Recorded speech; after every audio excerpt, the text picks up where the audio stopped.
Not only is this 10 minutes of me watching butter melt, but it's also 10 minutes of me talking to myself about butter melting. It's the holidays, and if you're anything like me, you're trying to do too much, especially when it comes to cooking. So I have for you several last-minute recipes that you can throw together when you're entertaining and still look like you are a professional chef, or at least a really good home cook. So of course, step 1, make a cocktail. Melt a stick of butter on the stove until the solids start to brown. We're browning our butter. It's gonna start foaming in a second. It's getting some action. See how it's getting foamy? That's all of the milk solids. They're gonna turn brown and fall to the bottom. Don't take your eyes off your butter. It could burn. Maybe the most boring video, watching butter boil. Maybe we can just speed this part up till it gets to the brown part. Brown, damn it! You see how it's brown now? Okay. In a freezer-safe container with a wide mouth, combine a bottle of whiskey. You could definitely have this recipe, but I think you'll find yourself having wished you'd made the whole bottle. Just saying. Combined with the brown butter, stir the mixture up a few times, cover with a lid, and place in the freezer for about an hour. Go into the freezer and we're not gonna judge Liv about how dirty it is. When you pull out the container, the butter should be hard and easy to remove. Butter, whiskey. Save it to bake with or even cook with for fun extra flavor. Use whiskey to make an old-fashioned or a Manhattan, or really anything you can dream up that you think would taste good with a kind of nutty, buttery taste. You can also transfer this to a new bottle, create your own label, and give it as a gift. Well, I think that first one sure does deserve a thumbs up on this video. But I have a couple more for you. Bagna cauda means hot bath in Italian, and that's exactly what we'll be giving our ingredients in this recipe. This is my own twist on a classic. Slice 4 to 6 cloves of garlic as thinly as possible. Now when I say thin, I mean like Goodfellas thin. I know I've said that before, but it's just what we need to be doing. But don't hurt yourself.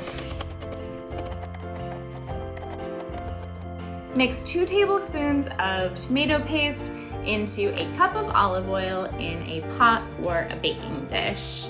Add a tin of anchovies and break them apart. Add the sliced garlic and a lot of fresh black pepper.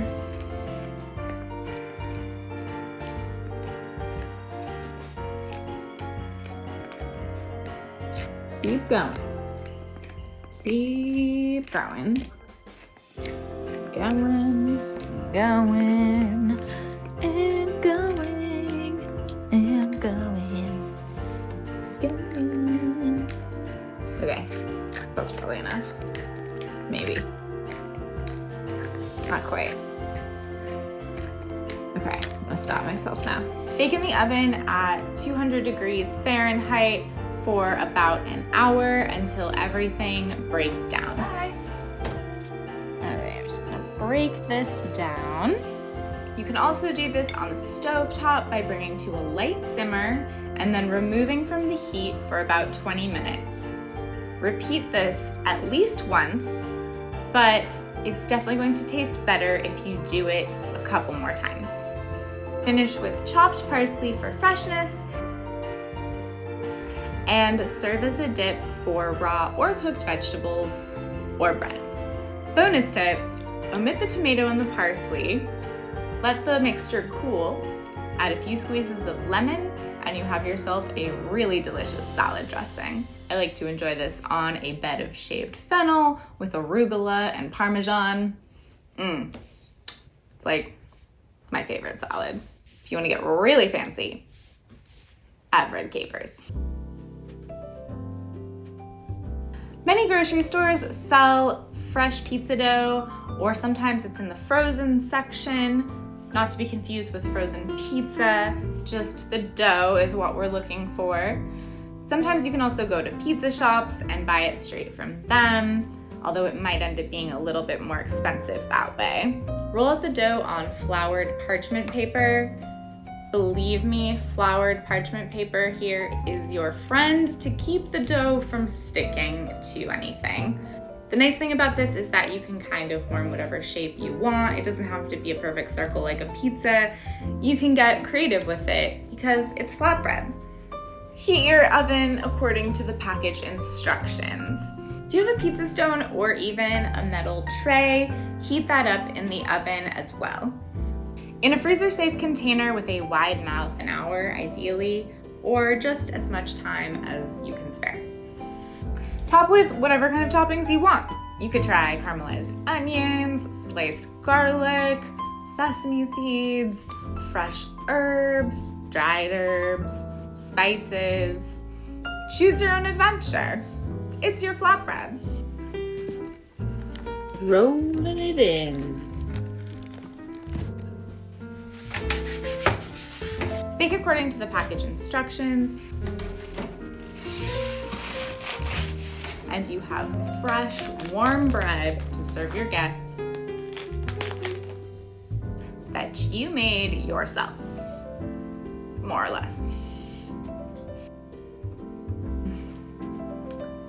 Look for king trumpet or king oyster mushrooms at your grocery store. They're going to be pretty large, and the great thing about this is that they make excellent finger food.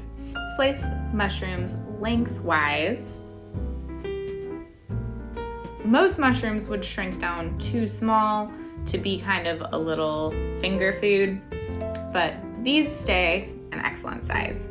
And toss in a bowl with olive oil, salt, and pepper, and any other spice if you're feeling like you want to flavor things a certain way. The thing about mushrooms is that they start soaking up olive oil basically immediately. So toss, sprinkle, keep it moving, but like not too much oil because then they'll be really intense. You know? Usually I would never salt mushrooms before cooking them because it makes them release water, but these are so thick that, and we're like searing them as opposed to like cooking them down, so I'm breaking that rule. Turn a pan, ideally a cast iron pan, onto high heat and let it come to a light smoke, sort of like searing a steak.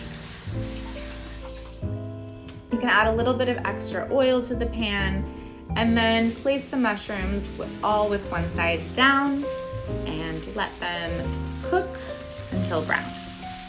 Then flip them over and let the other side cook until brown.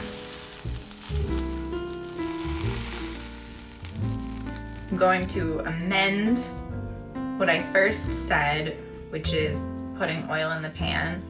I don't think it's necessary.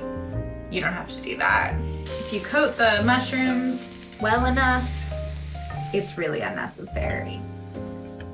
Finish with some grated nutmeg and some finely chopped rosemary.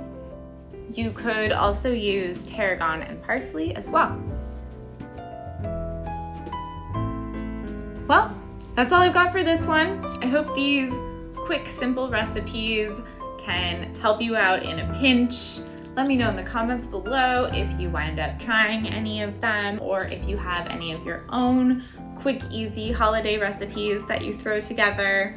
Hope you are all having a stress-free and joyful holiday season, and I will see you in the next one. Bye! I'm so glad I'm not having a real party right now, so I don't have to share this with anyone. But like, if I just saute up some kale right now and like kind of toss it in this sauce, do I even need to make dinner? I don't think so.